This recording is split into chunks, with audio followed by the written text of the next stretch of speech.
একালির জন্য বিহাফে যে অ্যাডভোকেট লড়েছিলেন কলকাতা হাইকোর্টের আইনজীবী সায়ন ব্যানার্জি, তিনি প্রায় 200 আইনজীবীকে নিয়ে কোর্টের ভেতরে পৌঁছে গেছিলেন এবং যার ভিত্তিতে শুনানির যে কার্যক্রম, যেটা আমরা বলি হেয়ারিং প্রসেস আইনের ভাষায়, সেই হেয়ারিং প্রসেসে ম্যাজিস্ট্রেট এতটাই ক্ষুব্ধ হয়েছিলেন যে উনি পরিষ্কার বলেছিলেন, এভাবে আমি কোনো রকম কোনো শুনানি করব না, এবং এই শুনানি যদি করতে হয় তাহলে সেটা নির্দিষ্ট পক্ষের আইনজীবী এবং সরকারি পক্ষের নির্দিষ্ট আইনজীবী সংখ্যক আইনজীবীকে নিয়ে করতে হবে। তার চেয়ে এরা 200 জন নিয়ে যাওয়া হয়েছিল, সরকারের তরফ থেকে 300 জন যতটুকু আমি শুনেছি।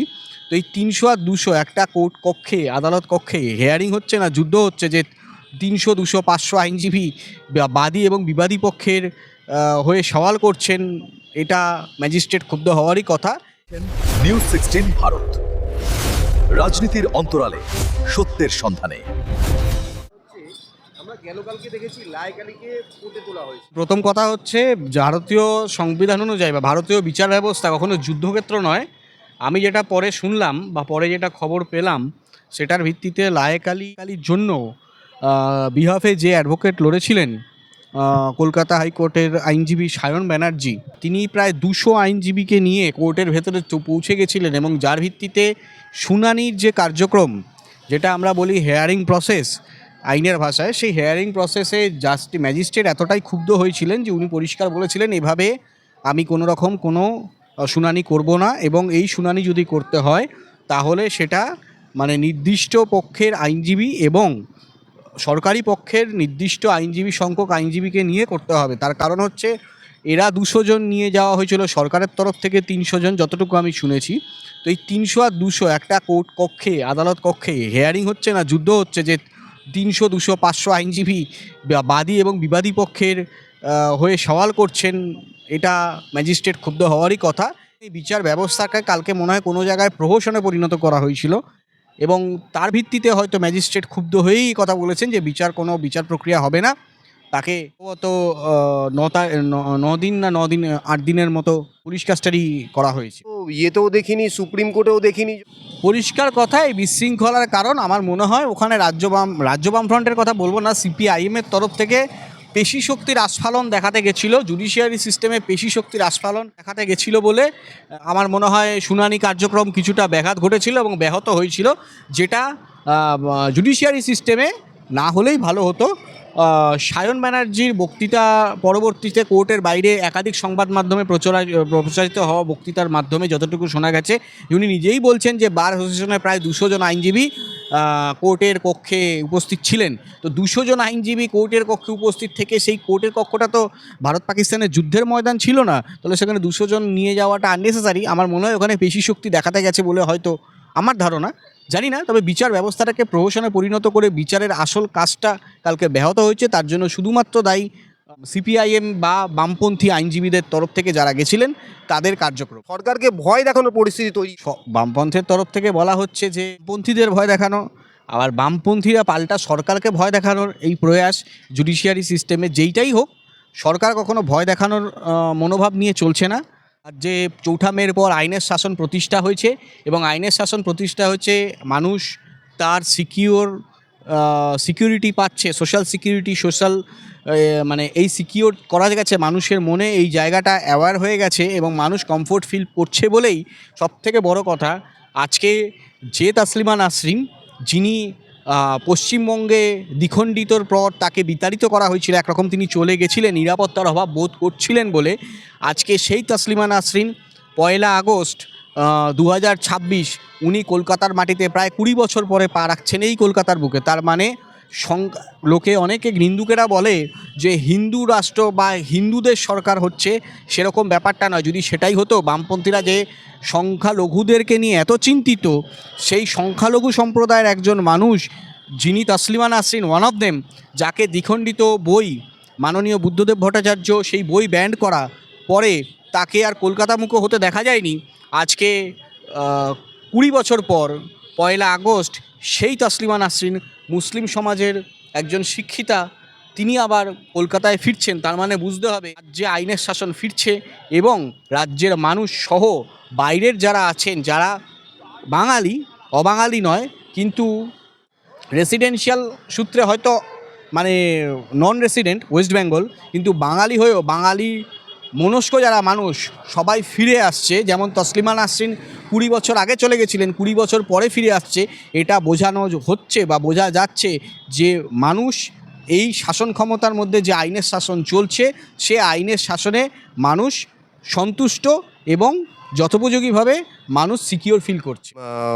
কোর্ট কক্ষে বা সরকারকে ভয় দেখানো, কারণ একটা পরিষ্কার তারা হয়তো বার্তা দিতে চেয়েছিলেন যে আমরাও ময়দানে আছি, জুডিশিয়ারি সিস্টেমে কোনোভাবেই 1 ইঞ্চি জায়গা ছাড়ার পক্ষপাতী আমরা নয়, হয়তো এই ভয়টা দেখানোর চেষ্টা করেছিলেন।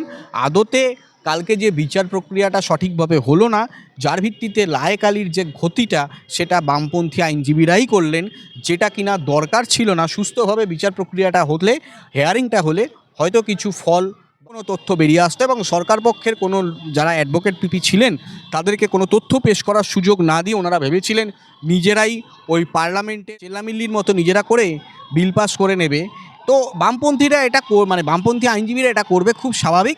কারণ যে রাজনৈতিক দলে রঞ্জন ভট্টাচার্যের মতো আইনজীবী, আমি সব আইনজীবীর কথা বলছি না, যিনি দুর্নীতির হয়ে কেস লড়েছেন, দেবরাজের শেষ রক্ষা করতে পারেননি, যেই রাজনৈতিক দলের মূল কথা শ্রমিক শ্রেণীর একনায়কত্ব, সংসদীয় গণতন্ত্রে কখনো কোনো শ্রেণীর একনায়কত্ব চলতে পারে না, কিন্তু সেই রাজনৈতিক দল এই পেশিশক্তির আস্ফালন দেখাবে না, সেটা ভাবাটা খুব অভাবনীয়। নামটা যেহেতু মুসলিম, দেখুন, আমি কলতানের সময় নেতা কলতান দাশগুপ্ত, মীনাক্ষী মুখার্জি যখন আরজি করে নির্যাতিতার হয়ে গলা ফাটিয়েছিলেন এবং কলতান দাশগুপ্ত যখন জেল খেটেছিলেন, আমার জানা নেই কোর্টের কক্ষে 200 জন আইনজীবী গেছিলেন কি না, কিন্তু ঘটনাচক্রে লায়েক আলী, মানে ভাবতে অবাক লাগে, কমিউনিস্ট পার্টিতে মাইনরিটি সেল, সেই মাইনরিটি সেলের একটা সেল থাকবে এবং তার দায়িত্বে দক্ষিণ 24 পরগনায় লায়েক আলী থাকবেন।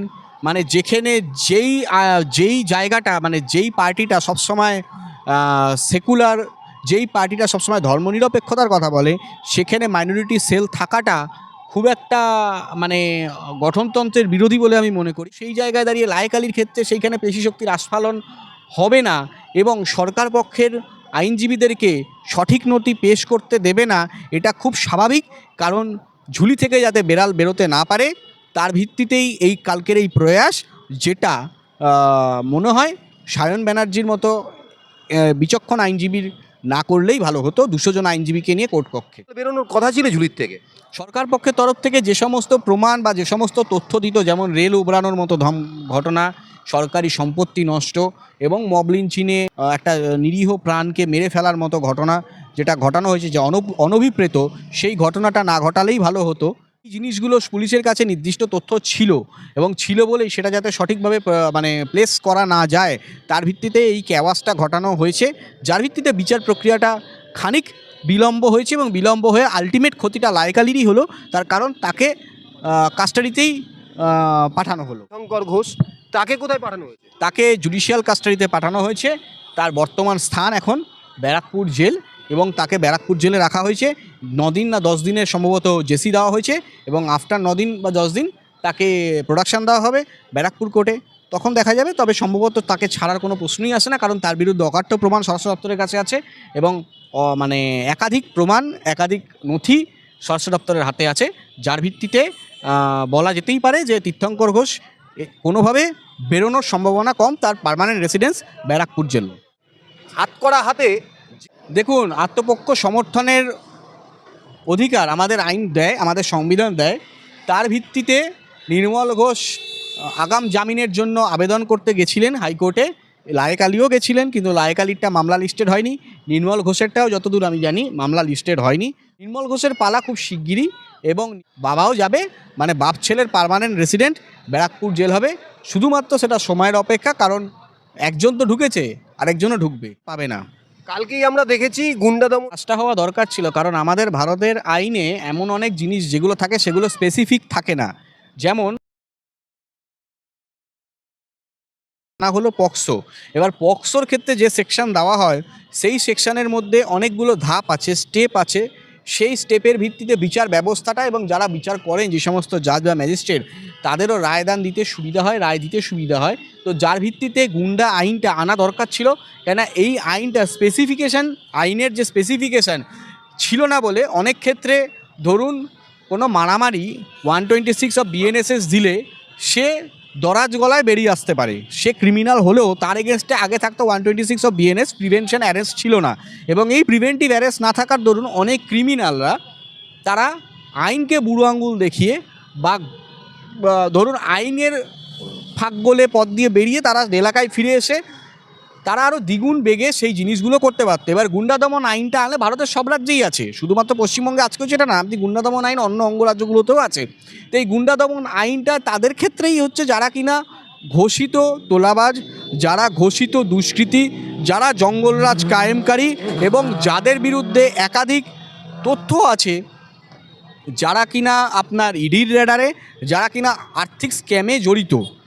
তো তাদেরকে অ্যারেস্ট করে তাদের বিচার প্রক্রিয়া শুরু হওয়া এটা তো কোনো অসামাজিক কাজকর্ম বা এটার বিপরীতে যাবে এরকম তো কোনো ব্যাপার নয়, হতেই পারে। কারণ মানুষ যদি একটা ক্রিমিনাল বাইরে থাকে তাহলে সে তদন্তে প্রভাব খাটাতে পারবে এবং সাক্ষীদেরও প্রভাব খাটাতে পারবে। তো সেক্ষেত্রে তদন্ত ব্যাহত হবে। তাই জন্য প্রিভেন্টিভ অ্যারেস্ট দরকার ছিল এবং প্রিভেন্টিভ অ্যারেস্ট করবে, তার জন্য সাধারণ মানুষ ভয় পাওয়ার কোনো কারণ নেই, ভয় পায়ও নি। কারণ মুখ্যমন্ত্রী বার্তা পরিষ্কার দিয়েছেন সাধারণ মানুষের ভয় পাওয়ার জন্য না, সাধারণ মানুষকে সুরক্ষিত রাখার জন্য এই গুন্ডা দমন আইন। বামেদের জিহাদি দরকার আছে, সুস্থ সমাজকে যারা অসুস্থ করার চেষ্টা করবে এবং কোনো রকম অ্যান্টি সোশ্যাল অ্যাক্টিভিটি যে সমস্ত সমাজে আগে চলতো, যেমন কবিরের অসাংবিধানিক কথাবার্তা একজন জনপ্রতিনিধি হয়ে, তারপর এরকম এই যে লায়েক আলীর উস্কানিমূলক কাজকর্ম যেগুলো তাদের প্রত্যক্ষদর্শীরা একাধিক লোক বলেছে যে সেই সময় লায়েক আলী যদি ঘটনাতে প্রভোকেশন না দিত তাহলে এত বড় ঘটনা ঘটতো না।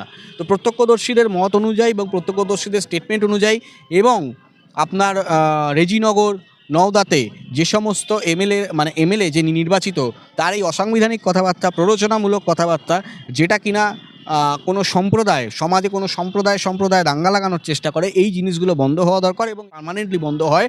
তার জন্যই এই আইন, এতে সাধারণ মানুষ সুরক্ষিত হবে। মুর্শিদাবাদ, বেলডাঙ্গা 2026-এর পর আর দ্বিতীয় হবে না, এটা যেমন মাননীয় মুখ্যমন্ত্রী সাধারণ মানুষকে অঙ্গীকারবদ্ধ, সেরকম মুখ্যমন্ত্রীর নির্দেশে চলা স্বরাষ্ট্র দপ্তর, সেই স্বরাষ্ট্র দপ্তরও অঙ্গীকারবদ্ধ। দ্বিতীয় বেলডাঙ্গা, দ্বিতীয় মুর্শিদাবাদ হবে না। হয়েছে যে এই গুন্ডা দমন আইন কোর্টের দ্বারস্থ হয়েছে, সেটা তো প্রত্যেক আইনের অপব্যবহার হতে পারে, যাতে সেটা না হয়। এবং সেটার জন্য পুলিশ যদি কাউকে প্রিভেন্ট অ্যারেস্ট করে তো তাকে তো কোর্টে নিতে হবে। একটা অ্যারেস্ট করলাম আর তাকে 1 বছরের নামে কোর্টে রেখে দিলাম, তার বিহাফে কোনো তো তথ্য দিতে হবে, তাহলে তথ্যের ভিত্তিতেই সবটা চলে। তাহলে পুলিশ একজনকে যদি ডিটেন করে তাহলে তার কাছে নির্দিষ্ট তথ্যের ভিত্তিতেই সেই ডিটেনটা করবে। তাহলে সেই ডিটেন করার পরে যদি পুলিশ কোর্টে তথ্য দেয় এবং তার ভিত্তিতে যদি প্রিভেন্টিভ অ্যারেস্ট ভ্যালিড মনে করে তাহলে সেটা প্রিভেন্টিভ অ্যারেস্টটা ভ্যালিড হবে। যদি সেটা মনে হয় যে না প্রিভেন্টিভ অ্যারেস্ট ভ্যালিড নয়, একে ধরা হয়েছে কোনো ফেক কারণে, তাহলে বা যেটা ন্যায়সঙ্গত নয় তার ধরার বিষয়টা, তাহলে সেখান থেকে সে মুক্তি পাবে। As simple as that. Police তো যদি ব্যক্তিগতভাবে সেটা করতে চায় বা করতে চাইলেও পারবে না, কারণ পুলিশের মাথার ওপর আইন আছে এবং সবার মাথার ওপর বিচার ব্যবস্থা আছে। পুলিশ বা ল অ্যান্ড অর্ডার বা যারা অ্যাডমিনিস্ট্রেশনে আছেন তারা কেউ আইনের আওতার বাইরে নয়। প্রিভেন্টিভ অ্যারেস্ট করলে প্রিভেন্টিভ অ্যারেস্ট হয়ে গেল এমনটা নয়, তার বিহাফে তাকে তথ্য দিতে হবে, তার ভিডিও ফুটেজ যে সমস্ত সার্কামস্টেন্সিয়াল এভিডেন্স থাকে সেগুলো দিতে হয় কোর্টে। এবং সেখানে কোর্টের প্লেস করলে সেটা কতটা দুধে কতটা জল আছে সেটা খুব পরিষ্কার হয়ে যাবে। এবং তার ভিত্তিতে যদি সে মুক্তি পায় তাহলে ধরে নিতে হবে পুলিশের কাজ করছে না, ঠিকভাবে করেনি। এবং পুলিশ যদি ঠিকভাবে কাজ না করে তাহলে তার বিরুদ্ধেও প্রভিশন আছে, সেটা করবেন আইনজীবীরা। অসুবিধাটা কোথায়? কোনো জায়গায় কাউকে তো ব্লক করা হয়নি। জুডিশিয়ারি সিস্টেমে এত বড় একটা সমুদ্রের মতো আমাদের ভারতের জুডিশিয়ারি সিস্টেম, সেখানে যে যেখান দিয়ে খুশি আইনে সাহায্য নিতে পারে। ভারতের সংবিধান দোষীকেও আত্মপক্ষ সমর্থনের জায়গা দেয়। তো ভারতীয় সংবিধান সবটাই খতিয়ে দেখে এবং সংবিধানের মধ্যে যারা আছেন, ভারতীয় জুডিশিয়ারি সিস্টেমে যারা আছেন, তারা যথেষ্ট নমনীয় মনোভাব থাকে তাদের। তো ওনারা অনেক বিচক্ষণ, ওনারা সেই বিচক্ষণতার সাথে দৃষ্টি দিয়ে দেখবে, সেটা ঠিক হলে ঠিক, ভুল হলে ভুল। নিউজ 16 ভারত, রাজনীতির অন্তরালে সত্যের সন্ধানে।